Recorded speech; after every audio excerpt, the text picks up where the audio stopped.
যে আজকে আমাদের গত 3 দিন থেকে আমাদের আন্দোলন শুরু হয়েছে, যে আমাদের 3 দফা গতকালকে ঘোষণা হয়েছে যে প্রথমত হচ্ছে আওয়ামী লীগকে নিষিদ্ধ করতে হবে এবং আন্তর্জাতিক অপরাধ ট্রাইব্যুনালে আওয়ামী লীগের বিচার নিশ্চিত করতে হবে এবং আমাদের যে প্রাণের দাবি জুলাই গণঅভ্যুত্থানের ঘোষণাপত্র দিতে হবে। তার পরিপ্রেক্ষিতে আজকে ঢাকা সহ সারা বাংলাদেশে বিভাগীয় শহরে অবস্থান কর্মসূচি, যেখানে জুলাই গণঅভ্যুত্থান সংগঠিত হয়েছে, যেই পয়েন্টগুলোতে জুলাইয়ের আন্দোলন হয়েছে সেগুলাকে সেই জায়গাগুলোতে আমাদের মুভমেন্ট জারি হয়েছে এবং তার পরিপ্রেক্ষিতে আজকে সিলেটেও এই জানেন যে জুলাই 2018 সালে কোটা সংস্কার আন্দোলন থেকে শুরু করে নিরাপদ সড়ক চাই, তারপরে হচ্ছে জুলাই গণঅভ্যুত্থানের আন্দোলন পর্যন্ত এই সিলেটে এই 74 মাটির শহীদ মিনারে সংগঠিত হয়েছে এবং সর্বশেষে আমরা বিজয় ছিনিয়ে এনেছি।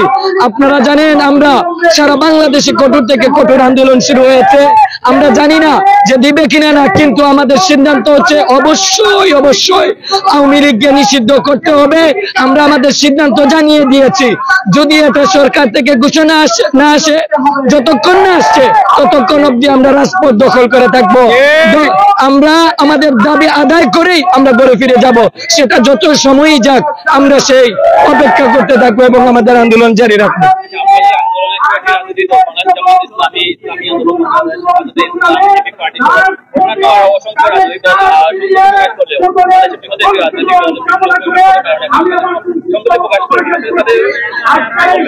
আচ্ছা, কথা হচ্ছে যে দেখেন আমাদের এই আওয়ামী লীগ নিষিদ্ধ করা এটা কোনো একক জাতীয় দলের কোনো সিদ্ধান্ত বা আকাঙ্ক্ষা কিংবা কোনো কিছু না, এটা হচ্ছে বাংলাদেশের আপামর জনতা যারা ফ্যাসিবাদ বিরোধী গত 15-16 বছর ফ্যাসিবাদের নির্যাতনের বলয় হয়েছিল, তাদের সবার উচিত এখন আওয়ামী লীগকে নিষিদ্ধ করা এবং এই দাবি জানানো।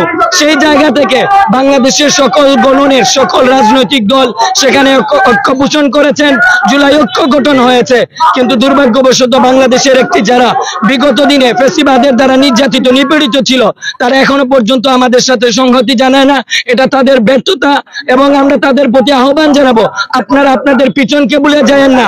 যারা আপনাদেরকে এতদিন নির্যাতন করেছে তারা যদি কোনোভাবে এই বাংলাদেশে আবার রাজনীতি করার সুযোগ পায় তাহলে মনে রাখবেন যারা জুলাইয়ের পক্ষে ছিল, যারা ফ্যাসিবাদ বিরোধী আন্দোলন করেছিল প্রত্যেককে তারা কচুকাটা করবে। এরা হচ্ছে নরপিসু, এরা হচ্ছে মানুষের রক্ত পিপাসা করে। আপনারা কোনোভাবে তাদের সাথে দয়া মায়া কান্না দেখেন না, অতি দ্রুত আপনারা সংহতি জানান।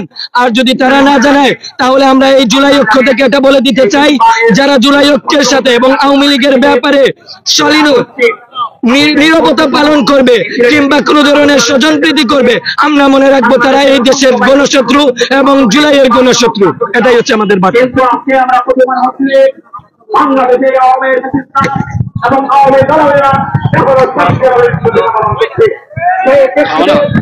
2013 সালে শাহবাগে যে নাস্তিক রামবা আমরা আন্দোলন শুরু করেছিল, এদেশের কৃষ্টি কালচারের বিরুদ্ধে, এদেশের মানুষের জীবনযাত্রার বিরুদ্ধে তারা যে আন্দোলন শুরু করেছিল, সেই আন্দোলনের মাধ্যমে এদেশে ফ্যাসিস্ট শেখ হাসিনার সরকার প্রতিষ্ঠিত হয়েছিল এবং প্রতিষ্ঠিত হয়ে পিলখানা হত্যা, জামাত নেতাদের হত্যা এবং 5ই মে যে গণহত্যা তারা 75 গণহত্যা চালিয়েছিল, তার মাধ্যমে দেশের জুলুমের যে রেজিম শুরু হয়েছিল, সেই রেজিমের দ্বারাই বিগত 16টি বছর 56,000 বর্গ মাইলের প্রতিটা কোনায় কোনায় মানুষ এই জুলুমের শিকার হয়েছিল।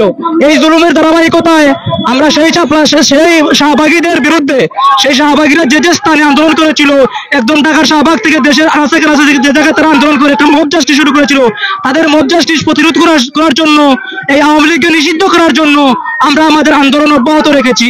আমরা আমাদের আন্দোলন সবসময় চালিয়ে যাব এবং আওয়ামী লীগের death certificate, political death certificate ensure না করা পর্যন্ত আমরা আমাদের বাড়িতে ফিরবো না, আমরা আমাদের ঘরে ফিরবো না।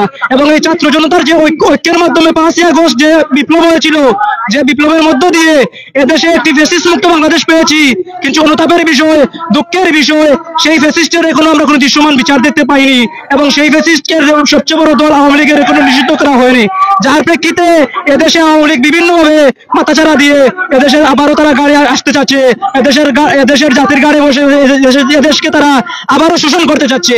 আমরা তা কোনো অবস্থায় হতে দেব না। আমরা জুলাই আন্দোলনকে কোনো অবস্থায় মৃত হতে দেব না। আমরা জুলাই আন্দোলনকে সবসময় উজ্জীবিত রাখবো এবং আমরা জুলাইয়ের সৈনিকেরা যত জীবন বেঁচে আছি আমরা আমাদের রক্তের বিনিময় হলেও এদেশকে আমরা সবসময় ফেসিবাদ মুক্ত, জুলুম মুক্ত রাখবো এবং এদেশের ন্যায় ইনসাফ কায়েমের জন্য আমাদের যে লড়াই, আমাদের যে সংগ্রাম আমরা অব্যাহত রাখবো। সর্বোপরি আমি এটাই বলতে চাই, আমরা ফ্যাসিস্ট খুনি হাসিনার বিচার চাই, পাশাপাশি ফ্যাসিস্ট খুনি হাসিনার যে দল আওয়ামী লীগের পলিটিক্যাল ডেড সার্টিফিকেট এনশিওর করে আমরা আমাদের এ লড়াইয়ে আমরা বিজয়ী হিসাবে আমরা গড়ে ফিরবো।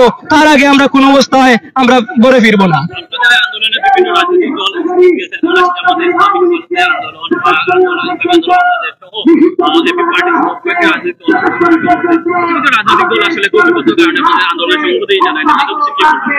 না, আমি এটা বলবো সবাই তাদের মন থেকে চাচ্ছে যে আওয়ামী লীগ নিষিদ্ধ হয়, কারণ প্রতিটা দল, আপনি যেসব দলের কথা উল্লেখ করেছেন প্রতিটা দল আওয়ামী লীগের রোষানলের শিকার।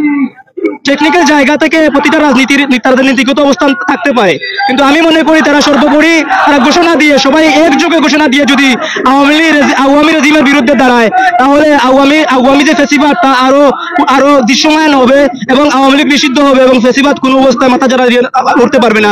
আমি মনে করি আওয়ামী লীগ ইস্যুতে সবাইকে জিরো টলারেন্স এবং ক্লিয়ার স্পষ্ট বিবৃতি দেওয়া প্রয়োজন এবং সবাইকে তাদের অবস্থান ক্লিয়ার করা প্রয়োজন।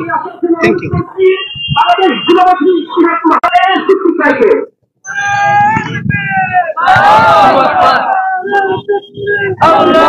আওয়ামী লীগকে নিষিদ্ধের দাবিতে উত্তাপ বিরাজ করছে। প্রচন্ড রোদ উপেক্ষা করে সিলেটে কেন্দ্রীয় শহীদ মিনারের সামনে ছাত্র জনতা আজকে অভ্যুত্থানে সামিল হয়েছে।